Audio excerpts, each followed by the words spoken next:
மகிமை தருகிறோம், உம்மில்தான் மகிழ்ச்சி அடைகிறோம்.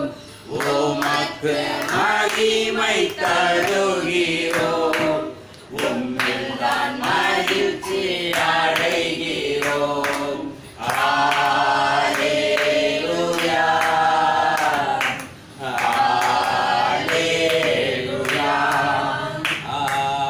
அல்லேலூயா, அல்லேலூயா. தாழ்மையில் அடிமையை நோக்கி பார்த்தீரே, தாழ்மையில் அடிமையை நோக்கி பார்த்தீரே, உயர்த்தி மகிழ்ந்தீரே. ஒரு கோடி ஸ்தோத்திரமே, உயர்த்தி மகிழ்ந்தீரே. ஒரு கோடி ஸ்தோத்திரமே, உமக்கு மகிமை தருகிறோம், உம்மில்தான் மகிழ்ச்சி அடைகிறோம். உமக்கு மகிமை தருகிறோம், உம்மில்தான் மகிழ்ச்சி அடைகிறோம். அல்லேலூயா, அல்லேலூயா. வல்லவரே மகிமையாய் அதிசயம் செய்தீர்.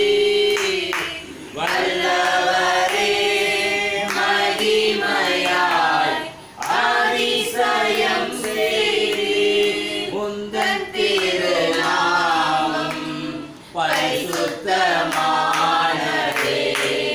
உந்தன் திருநாமம் பரிசுத்தமானதே. உமக்கு மகிமை தருகிறோம், உம்மில்தான் மகிழ்ச்சி அடைகிறோம். உமக்கு மகிமை தருகிறோம், உம்மில்தான் மகிழ்ச்சி அடைகிறோம். அல்லேலூயா, அல்லேலூயா. வலியோரை அகற்றினீர், தாழ்வோரை உயர்த்தினீர். வலியோரை அகற்றினீர், தாழ்வோரை உயர்த்தினீர். பசித்தோரை நன்மைகளால் திருப்தியாக்கினீர். பசித்தோரை நன்மைகளால் திருப்தியாக்கினீர். உமக்கு மகிமை தருகிறோம், உம்மில்தான் மகிழ்ச்சி அடைகிறோம்.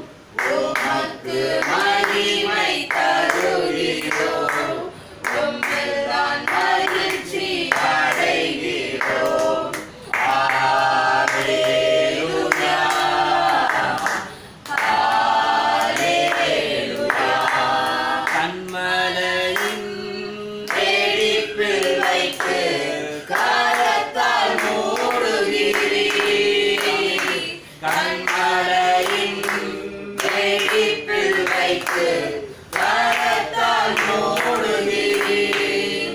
என்ன சொல்லி பாடுவேன் என் இதய வேந்தனே, என்ன சொல்லி பாடுவேன் என் இதய வேந்தனே. உமக்கு மகிமை தருகிறோம், உம்மில்தான் மகிழ்ச்சி அடைகிறோம். உமக்கு மகிமை தருகிறோம், உம்மில்தான் மகிழ்ச்சி அடைகிறோம். அல்லேலூயா, அல்லேலூயா. கண்மலையின் வெடிப்பில் வைத்து கரத்தால் என்னை மூடுகிறேன், என்ன சொல்லி பாடுவேன். மோசேக்கு இந்த ஆசீர்வாதம் கிடைச்சது. மோசேக்கு இந்த ஆசீர்வாதம், யாருக்கு இந்த ஆசீர்வாதம் கிடைக்குது? தேவன் எலியாவை எடுத்துக்கொள்கிறார். இவரை தன் பக்கம் வைத்து அடக்கம் செய்யும். இன்னைக்கு எவ்வளவு பரிசுத்தவான்களுக்கு அந்த மாதிரி ஒரு ஆசீர்வாதங்கள், எவ்வளவு பரிசுத்தவான்களுக்கு அந்த ஆசீர்வாதங்கள். மோசேயை அவர் அடக்கம் பண்ணனால இந்த கண்மலை வெடிப்பு வந்து இன்னைக்கு நம்ம பார்க்கணும். இந்த கண்மலை வெடிப்புக்கு இன்னைக்கு போகணும்னு சொன்னா எவ்வளோ காரியங்கள் இருக்குது. உலகம், உறவு, ஆசை, இச்சை இவெல்லாம் விட்டு போனால் தான் இந்த கண்மலையின் வெடிப்பிலே நீங்களும் நானும் உட்காரணும். ஆமென். நீங்களும் நானும் உட்கார முடியும். இன்னைக்கு மோசேயை தேவன் வைத்த பொழுது மோசைக்கிட்ட ஒன்றுமே கிடையாது.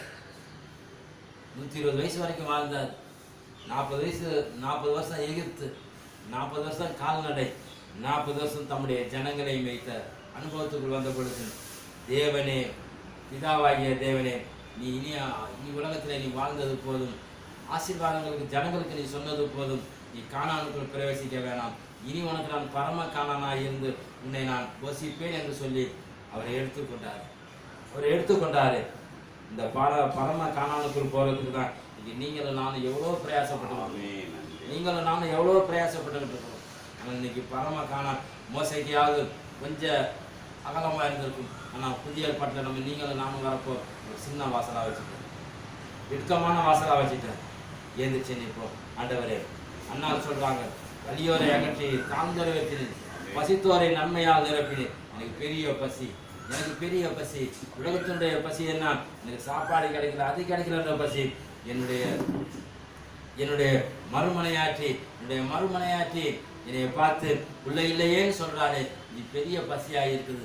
ஆண்டவரே, இந்த பசியை போக்கக்கூடிய தேவன் உம்முடைய சமூகத்தினுடைய இருதயத்தை நான் ஊற்றி விட்டேன், என்னுடைய பசியை போக்குமையா என்று சொன்ன பொழுது தேவன் அந்த கண்ணீர் ஜெபத்தை கேட்டு என்னுடைய பசியை போக்கி இருதயத்தை ஆனந்த சந்தோஷமாய் மாற்றபடினால் இன்னைக்கு அண்ணால் சொன்ன அதே வலியை தான் இன்னைக்கு மரியாதை சொல்றாங்க. வலியோரை அகற்றினீர், தாழ்ந்தோரை உயர்த்தினீர். வலியோரை அகற்றினீர், தாழ்ந்தோரை உயர்த்தினீர். பசித்தோரை நன்மைகளால் திருப்தியாக்கினீர். பசித்தோரை நன்மைகளால் திருப்தியாக்கினீர். உமக்கு மகிமை தருகிறோம், உம்மில் மகிழ்ச்சி அடைகிறோம். அல்லேலூயா, அல்லேலூயா. கண்மலையின் வெடிப்பில் வைத்து கரத்தால் மூடுகிறீர். கண்மலையின் வெடிப்பில் வைத்து கரத்தால் மூடுகிறீர். என்ன சொல்லி பாடுவேன் என் இதய வேந்தனே? என்ன சொல்லி பாடுவேன் என் இதய வேந்தனே? உமக்கு மகிமை தருகிறோம், உம்மில் தான் மகிழ்ச்சி அடைகிறோம். உமக்கு மகிமை தருகிறோம், உம்மில் தான் மகிழ்ச்சி அடைகிறோம். அல்லேலூயா, அல்லேலூயா. சொல்லுமா? அல்லேலூயா, அல்லேலூயா, அல்லேலூயா, அல்லேலூயா. தாழ்மையில் அடிமையை நோக்கி பார்த்தீரே. அமையாம். தாழ்மையில் அடிமையை நோக்கி பார்த்தீரே, உயர்த்தி மகிழ்ந்தீரே. ஒரு கோடி ஸ்தோத்திரமே, உயர்த்தி மகிழ்ந்தீரே. ஒரு கோடி சோத்திரமே உமக்கு மகிமை தருகிறோ உம்மில் தான் மகிழ்ச்சி அடைகிறோ உமக்கு மகிமை தருகிறோ உம்மில் தான் மகிழ்ச்சி அடைகிறோ அல்லேலூயா அல்லேலூயா அல்லேலூயா அல்லேலூயா. அப்படியே கண்களை ஆண்டவரே 6 மாதம் இந்த வருடத்தின் பாதி நாட்களை கடந்து விட்டோம் ஐயா. என்ன செய்தோம் என்றால் அதற்கு கணக்கு கொடுக்க முடியாது ஐயா. நான் 7வது மாதத்திலே உன்னை ஆராதிக்கவும் உன்னை துதிக்கவும் இந்த நேரத்தில் வந்திருக்கிறோம் ஐயா. ஒரு விஷயங்களை மேல் கண்ணை கண் நோக்கமாக உன்னுடைய கண்களினாலே எங்களுக்கு ஒரு கிருபையை தாரும் ஐயா. எவ்வளோ காரியங்கள் தடைப்பட்டிருக்கிறது, எவ்வளோ காரியங்கள் முடியாமல் இருக்கிறது, எவ்வளோ காரியங்கள் அதை விட்டு போயிருக்கு. இதெல்லாம் ஏன் என்று கேட்கலாம் முடியாது. நான் ஒரே ஒரு வார்த்தை சொல்லு, தாழ்மையிலே என்னை நினைத்தேன், தாழ்மையிலே என்னை நினைத்தேன். ஆண்டவரே, இந்த 7வது மாதத்தில் நான் ஒரு வசதிக்காரன் இல்லையா, உனக்கீழே நாங்கள் ஒரு குப்பையாக இருக்கிறோம் ஐயா. ஒன்றுக்கு உதவாத சரீரத்தை வைத்துக் கொண்டிருக்கிறோம். ஒரு விசை கண்களை ஆண்டவரே என்னை ஒப்புக் கொடுக்கிறேன். இந்த 7வது மாதத்தை ஒப்புக் கொடுக்கிறேன்.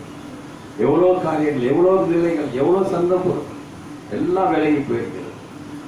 விலகாத அளவுக்கு எங்களை பாதுகாத்து உன்னுடைய காரியத்தை வாய்க்க பண்ண எங்களுக்கு செய்ய வேண்டாம். உன்னுடைய காரியங்கள் வாய்க்க பண்ண எங்களுக்கு செய்ய. எவ்வளோ காரியங்கள். ஒரு விஷயம் கண்களை மூடி அதோட என்னை அர்ப்பணிக்கிறேன். என் சரீர ஆவி ஆத்மா எல்லாத்தையும் அர்ப்பணிக்கிறேன். இதுக்கு மிஞ்சிதாயா எங்களுடைய உலகம். நீங்க எங்களுக்கு உலகமாக இருப்பதற்கான எவ்வளோ சத்தியத்தை நாங்கள் கேட்டோம், எவ்வளோ சத்தியத்தை நாங்கள் பேசியிருக்கோம், எவ்வளோ சத்தியத்துக்குடைய அர்த்தத்தை தெரிஞ்சிருக்கோம். ஆனால் இந்த சரீரம் மாறாமல் இருக்கிறது. இந்த சரீரம் என்ன மாறாமல் இருக்கிறது? மாறுவதற்கு ஒரு காரியத்தை, மாறக்கூடிய ஒரு வாழ்க்கை எங்களுக்கு தாரு. சோத்திரம் சோத்திரமே, நன்றி. வல்லவரே மகிமையால் அதிசயம் செய்தீர். வல்லவரே மகிமையால் அதிசயம் செய்தீர். உந்தன் திருநாமம் பரிசுத்தமானதே. சொல்லுமா, உந்தன் திருநாமம் பரிசுத்தமானதே. உமக்கு மகிமை தருகிறோம், உம்மில் தான் மகிழ்ச்சி அடைகிறோம். உமக்கு மகிமை தருகிறோம், உம்மில் தான் மகிழ்ச்சி அடைகிறோம். அல்லேலூயா அல்லேலூயா அல்லேலூயா அல்லேலூயா. இந்த உலகத்தை எங்களுக்கு பிச்சையாக கொடுத்துருக்கோம். இந்த உலகத்தை நாங்கள் நம்பி வாழ்ந்து கொண்டு இருக்கிறோம். எங்களுக்கு உலகம் இல்லை என்றால் எங்கள் வாழ்க்கை இல்லை என்று நினைத்துக் கொண்டிருக்கிறோம். நீயே உலகம் என்று நாங்கள் மறந்து போகிறோம். இந்த காலத்திலே எங்களுக்கு நினைப்பு கூட்டக்கூடிய காரியம், நல்ல ஒரு சிந்தனைகளை மாற்றக்கூடிய காரியத்தை எங்களுக்கு தாரும். நல்ல ஒரு ஆசீர்வாதமான நாட்களை தந்திருக்க. இந்த 7வது மாதத்தில் நாங்கள் என்ன செய்ய போகிறோம், ஏது செய்ய போகிறோம் தெரியலையா. ஆனால் எது செய்தால் உன்னுடைய நாமத்துக்கு என்று ஒரு மகிமைக்கென்று எல்லாம் செய்யக்கூடிய சிலாய்க்க இந்த காரியத்தை தருவதற்காக, இந்த காரியங்களுக்கு விடைபெறக்கூடிய நல்ல ஒரு சிலாக்கியத்தை தருவதற்காக நன்றி கேட்கிறார். நன்றி அப்பா, நன்றி அப்பா, நன்றி அப்பா. வலியோரை அகற்றி நீ ஆமென். வலியோரை அகற்றி நீ தாங்கோரை உயர்த்தி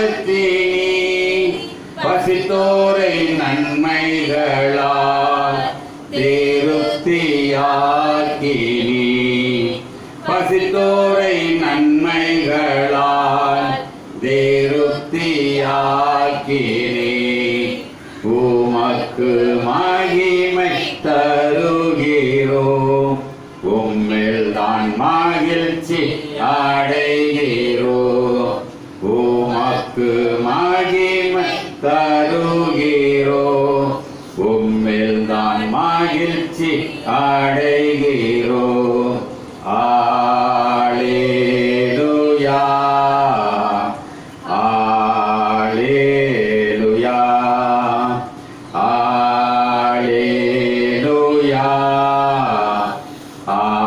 அல்லேலூயா.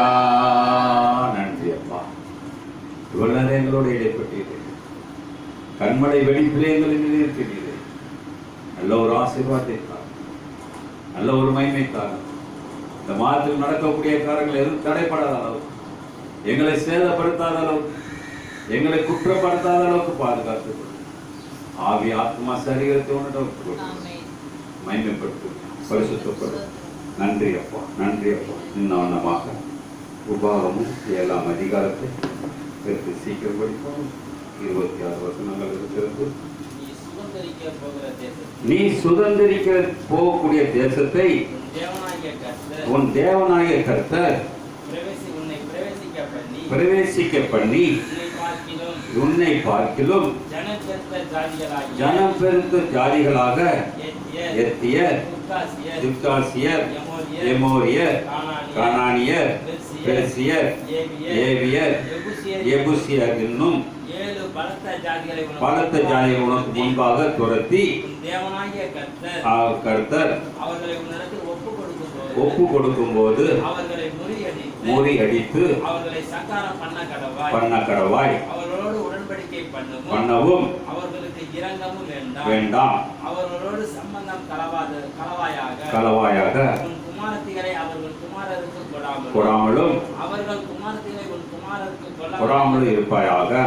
என்னை பின்பற்றாமல் அந்நிய தேவர்களை சேவிக்கும்படி அவர்கள் உன் குமாரரை விலக பண்ணுவார்கள். அப்பொழுது கர்த்தருடைய கோபம் உங்கள் மேல் மூண்டு உங்களை சீக்கிரத்தில் அழிக்கும். நீங்கள் அவர்களுக்கு செய்ய வேண்டியது என்னவென்றால் அவர்கள் பலிபீடங்களை இடித்து அவர்கள் சிலைகளை தகர்த்து அவர்கள் தோப்புகளை வெட்டி அவர்கள் விக்கிரங்களை அக்கினியிலே எரித்து போட வேண்டும். நீ உன் தேவனாகிய கர்த்தருக்கு பரிசுத்த ஜனம் பூச்சக்கரத்தில் உள்ள எல்லா ஜனங்களிலும் தேவனாகிய கர்த்தர் உன்னை தமக்கு சொந்தமாய் இருக்கும்படி தெரிந்து கொண்டார். சகல ஜனங்களிலும் நீங்கள் திரட்சியான ஜனம் என்று கர்த்தர் உங்கள் பேரில் அன்பு வைத்து உங்களை தெரிந்து கொள்ளவில்லை.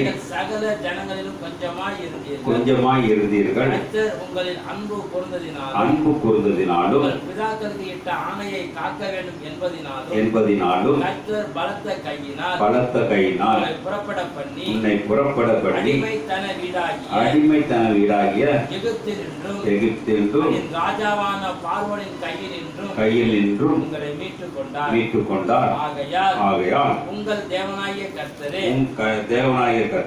தேவன் என்றும் தம்மில் அன்பு கூர்ந்து நமது கற்பனைகளை கைக்கொள்கிறவர்களுக்கு அவர் 1000 தலைமுறை மட்டும் உடன்படிக்கையும் தயவையும் காக்கிற உண்மையுள்ள தேவன் என்றும் தம்மை பகைக்கிறவர்களுக்கு பிரத்யட்சமாய் பதிலளித்து அவர்களை அழிப்பார் என்றும் தம்மை பகைக்கிறவனுக்கு அவர் தாமதியாமல் பிரத்யட்சமாய் என்றும் நீ அறிய கடவாய்.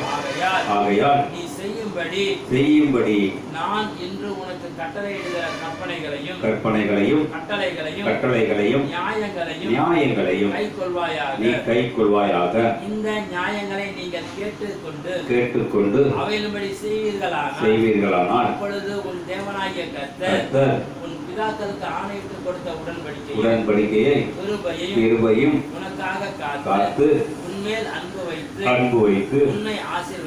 உன்னை ஆசீர்வதித்து கொடுப்பேன் என்று உன் பிதாக்களுக்கு ஆணையிட்டு கொடுத்த தேசத்தை உன்னை பெருக பண்ணி கற்ப கனியையும் நிலத்தின் கனியாகிய தானியத்தையும் திராட்சரசத்தையும் எண்ணெயையும் மாடுகளின் பலனையும் உன் ஆட்டு மந்தைகளையும் ஆசீர்வதிப்பார். சகல ஜனங்களை பார்க்கிலும் நீ ஆசீர்வதிக்கப்பட்டிருப்பார்.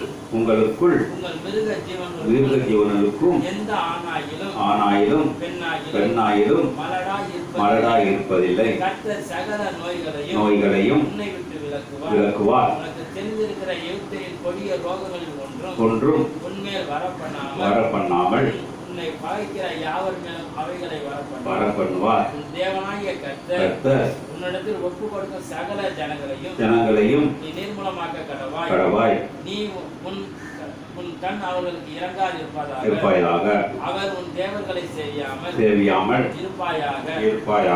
கண்ணியாய் இருக்கும் அந்த ஜாதிகள் என்னிலும் ஜனம் பெருத்தவைகள் அவர்களை துரத்தி விடுவது எப்படி என்று உன் இருதயத்தில் சொல்லிக் கொண்டாயானால் தேவனாகிய கர்த்தர் பார்வோனுக்கும் எகிப்திய யாவருக்கும் செய்வதையும் கண்கள் கண்ட பெரிய சோதனைகளையும் அடையாளங்களையும் அற்புதங்களையும் கர்த்தர் பண்ணின காண்பித்த பலத்த கையையும்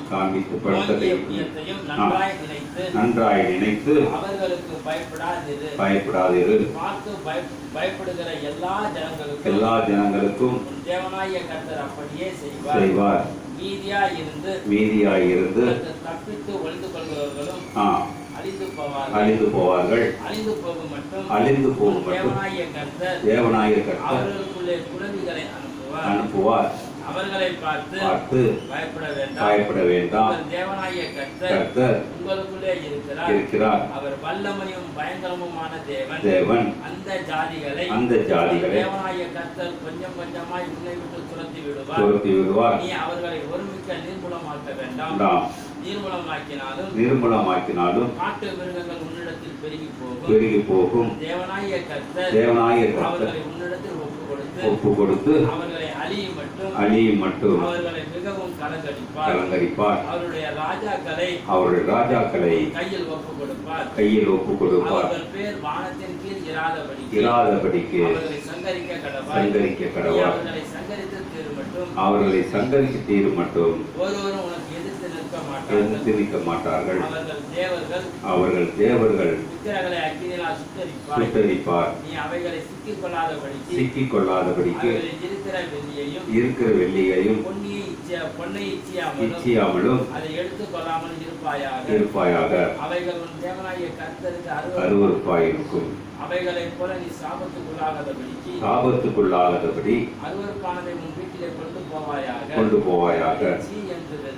என்று முற்றிலும் அருவருப்பு கடவாய். அது சாபத்துக்குள்ளானது. அப்படியே உட்காரும். தேவனால இந்த அதிகாரத்தை தேவனை கொடுத்திருப்பாரானால் அது ஒரு வார்த்தை சொல்லுகிறது.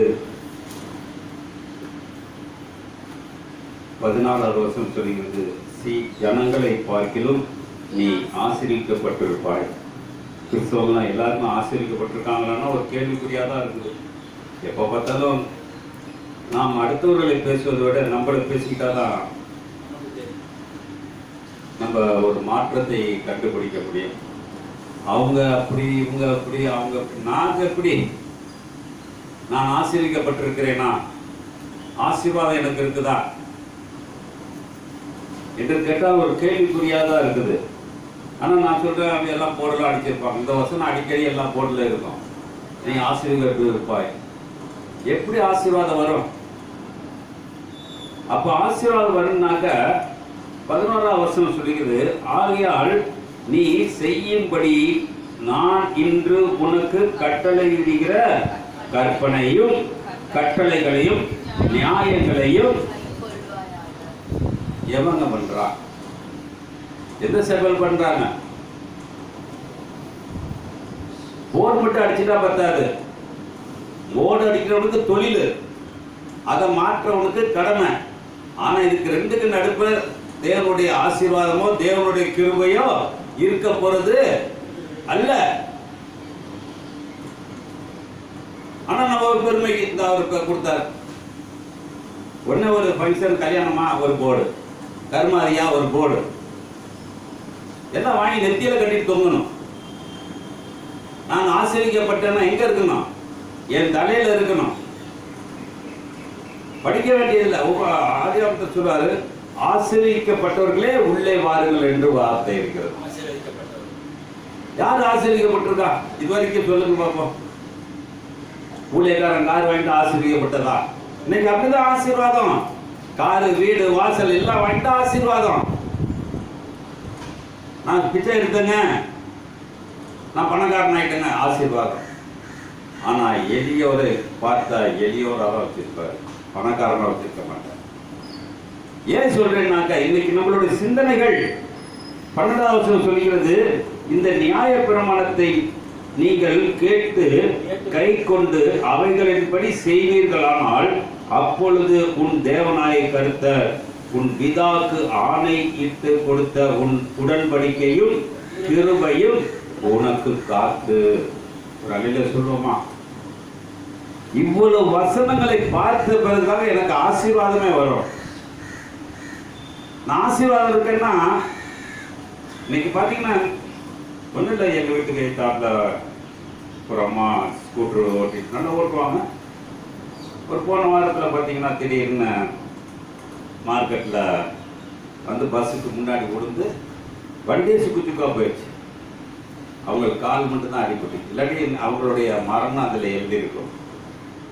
ஏன் அது சொல்கிறேன்னா, சாபத்தினால் வர பொருள் சாபம் வந்து மாட்டிக்கொள்ளும். நான் வர வாரம் எடுக்கிறேன். சாபங்கிறது என்னன்னு தெரியாம இன்னைக்கு வரைக்கும் இருந்துட்டு இருக்கோம்.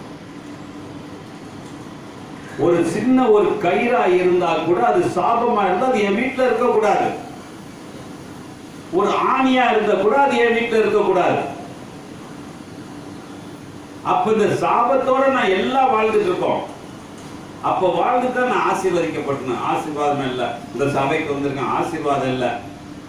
அதனால அவர் சொல்றாரு, 15வது வசனம் சொல்றாரு பாருங்க, நோய்களையும் உன்னை விட்டு நோக்க. எந்த கிறிஸ்தவனுக்கு நோய் இல்லாம இருக்குது சொல்லுங்க பாப்போம்? நோய் இல்லாம இருக்கா? எப்படியாப்பட்ட ஊழியக்காரர் என்று மாத்திரம் தெரியுமா? இயேசு கிறிஸ்து சீசர்கள் நோய்க்கு மருந்து சாப்பிட்டாங்களா? நம்ம இப்ப இங்கிலீஷ் மருந்து போய் தமிழ் மருந்து போயிட்டு இருக்கோம். ஏதோ இலவசமா கிடைக்குதா, ஏதோ ஒண்ணு திருந்துட்டு என்ன செய்யறோம்? இதெல்லாம் ஆசீர்வாதம். ஆனால் ஆசீர்வதிக்கப்பட்டவர்களுக்கு நோய் இருக்காதுங்க. ஆசீர்வதிக்கப்பட்டா நோய் இருக்காது. அப்ப நோய் இருக்குன்னா அவன் ஆசீர்வதிக்கப்பட்ட அவன் சாபத்துல இருக்கிறான். அப்ப நான் ஆசீர்வதிக்கப்பட்டேன்னா நீங்க ஆஸ்பத்திரி எல்லாம் மூடி இருக்கலாம். இயேசு கிறிஸ்து காலத்துல ஆஸ்பத்திரி இல்ல.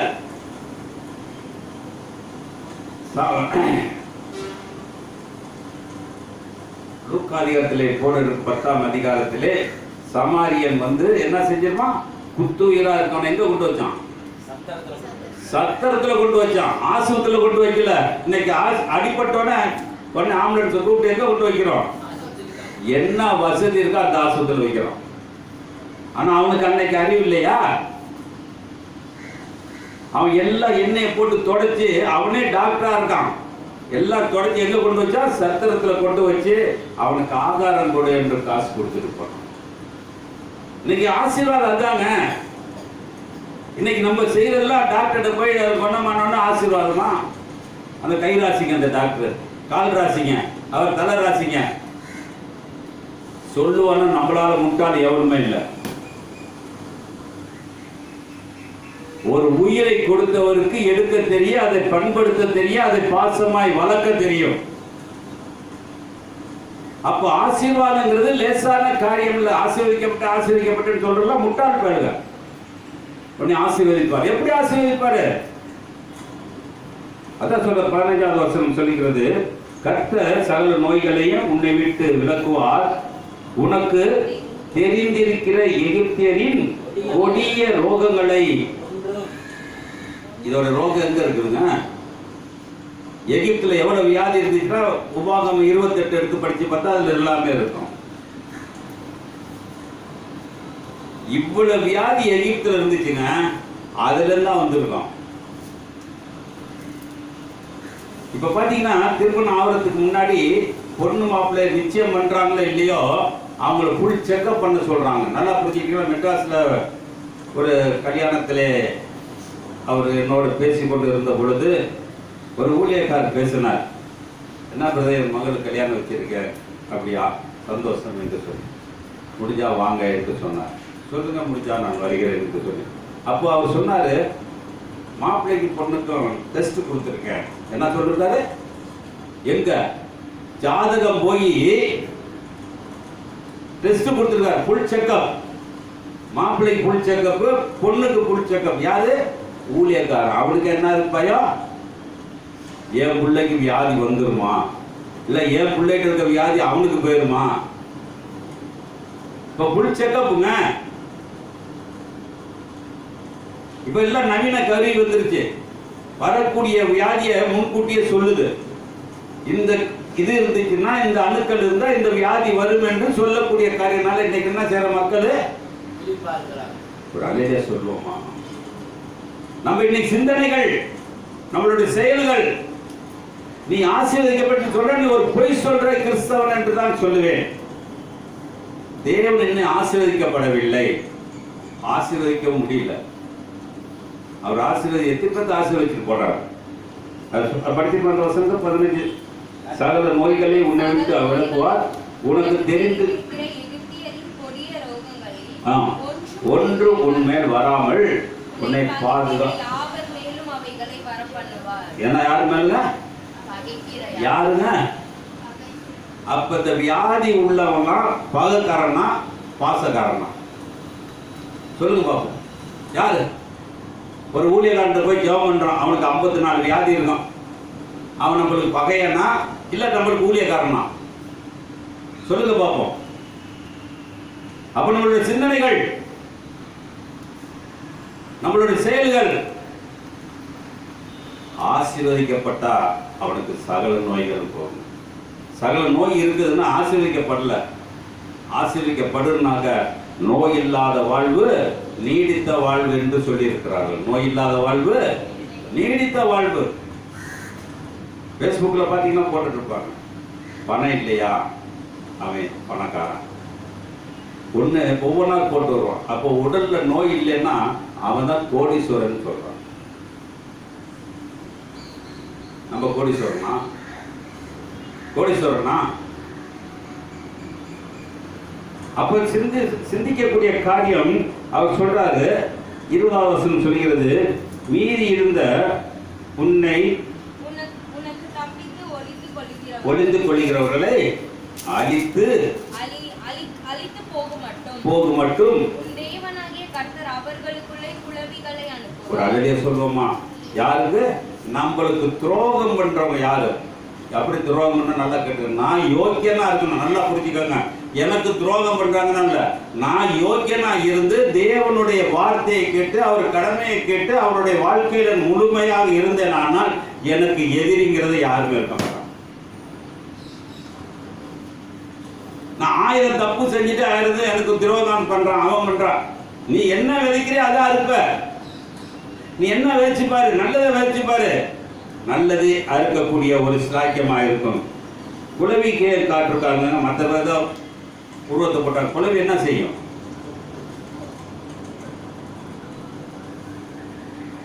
ஒரு வீடு அது பாயில கொண்டாந்து கட்டும். ஒரு வீடு அது கட்டுற வரைக்கும் தன்னுடைய குஞ்சுகளை தன் வயிற்றிலே வைத்திருக்குமா. குளவி சின்னது இல்லைங்க, கொத்துன்னு சொல்லிட்டோம். ஏன்னா அது தானே கொண்டாந்து தானே வீடை கட்டி தானே அந்த ஓட்டக்குள்ள போய் தன் முட்டையிட்டு அது குஞ்சு பொறிக்குமானால் அதுதான் பிளஸிங். அதனால்தான் சொன்னாரு, இது மாதிரி அயோக்கிய பயலுக்கெல்லாம் குளவி அனுப்புவேன், கொத்தட்டும், குத்தி வரட்டும், அதை போய் பார்க்கட்டும். நம்ம பார்த்தோன்னா உடைப்போம். அது மாதிரி கட்டி பாருங்களேன். கட்ட முடியுமா? அதுக்கு என்ன பசை இருக்குது? என்ன இப்ப சிந்து இது போட்டாலே கீரல் விழுந்துருது. தேவன் நல்லா செஞ்சிருக்காருங்க. காலையில் அதை படிக்கும் பொழுது எனக்கே ஒரு ஆசை, ஆண்டவரே என்னை ஒரு துறவியா பத்துக்க கூடாதா சொல்றாரு. அடுத்த வருஷம் சீக்கிரம் படிச்சிருக்கோம். அவர்களை பார்த்து பயப்பட வேண்டாம். பார்த்து பயப்பட வேண்டாம். உங்கள் தேவனாகிய கர்த்தர் உங்களுக்குள்ளே இருக்கிறார். எங்க இருக்காருங்க? நம்மகிட்ட இருக்காரா? இருக்காரா? சொல்லுவோமா? என்கிட்ட இருக்காருன்னு சொல்லுவோமா? உன் பொண்டாட்டி ஒன்று இருக்கா? செத்து போயிட்டா செத்து போயிட்டுன்னு சொல்லுவோம். இருந்தாக்க இருக்குன்னு சொல்லுவோம்.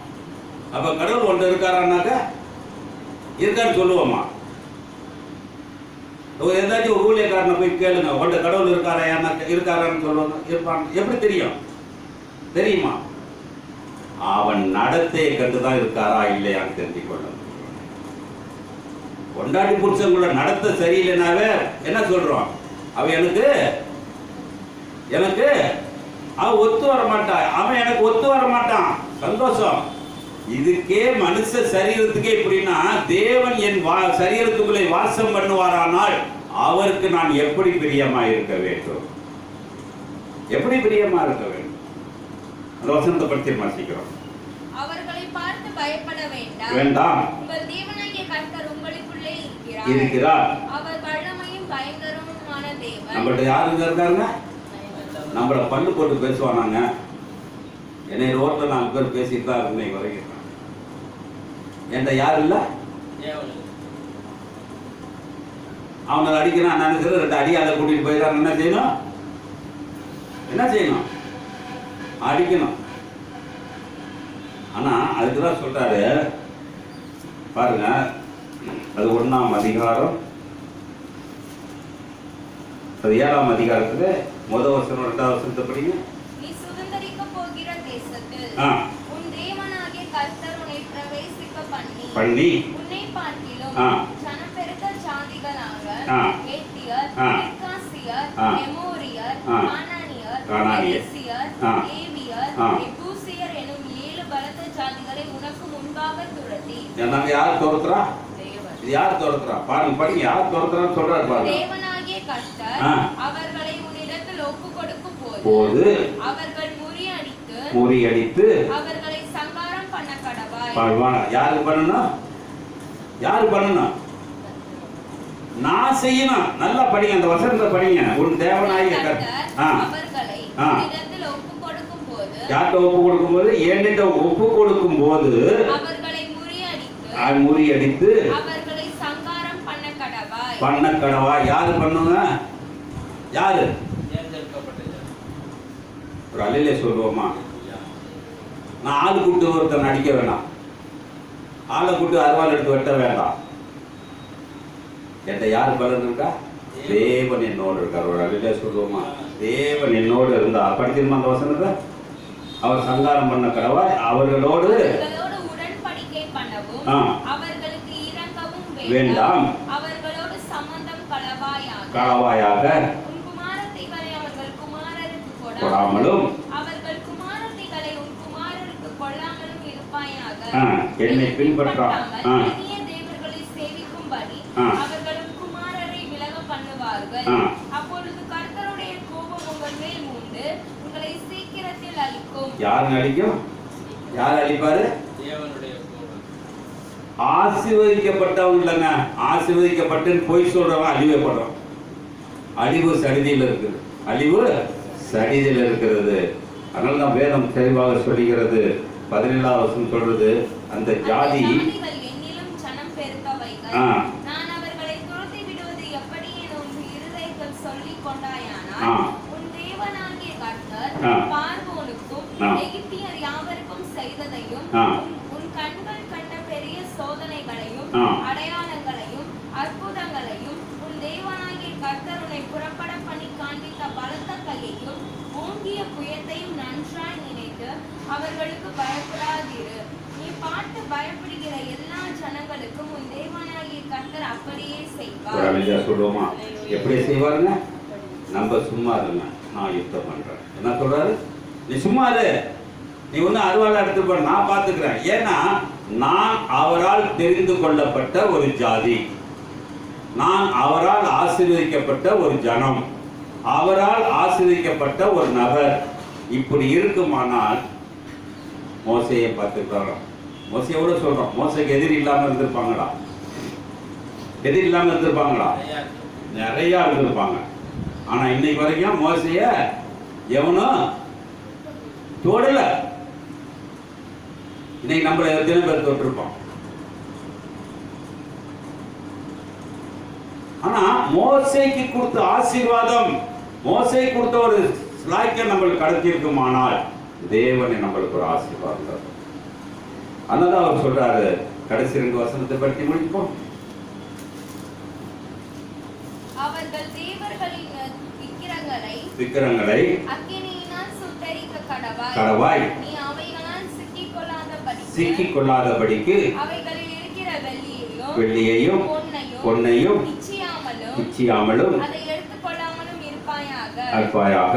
அவைகள் தேவனாகிய கர்த்தருக்கு அருவருப்பானவைகள். அவைகளைப் போல நீ சாபத்துக்கு உள்ளாகாதபடி அருவருப்பானதை உன் வீட்டிலே கொண்டு போகாயாக. ஒரு அல்லேலூயா சொல்லுவோமா? இந்த வசனம் ஏங்க வந்துச்சு? யாத்ராமுல படிச்சு பார்த்தீங்கன்னா, நீங்க அவர்களை விட்டு போகும் பொழுது பொண்ணு வெள்ளியை வாங்கி கொண்டு போங்கள் என்று சொல்லியிருப்பார். யாத்ராமத்தில் 12ஆம் அதிகாரத்திலிருந்து 15ஆம் அதிகாரத்து வரை படிச்சீங்கன்னாக்க அதுல சொல்லியிருப்பார். அப்படிப்பட்ட நகை ஏன் மாறிச்சு? ஆரோன் தேவனை தெரிந்து கொண்டாலும் அவன் கண்ணுக்குட்டிய செய்ததுனால என்னைக்கு அந்த பொண்ணு வெள்ளியா இருந்ததோ அது இன்னைக்கு சாபமா மாறிச்சு. அதான் கிறிஸ்தவங்களை பார்த்தீங்கன்னாக்க நகை போடாதீங்க, அது சாபம். ஏன்னா எவ்வளவு நகையோ நம்ம நகை செய்யறோமா?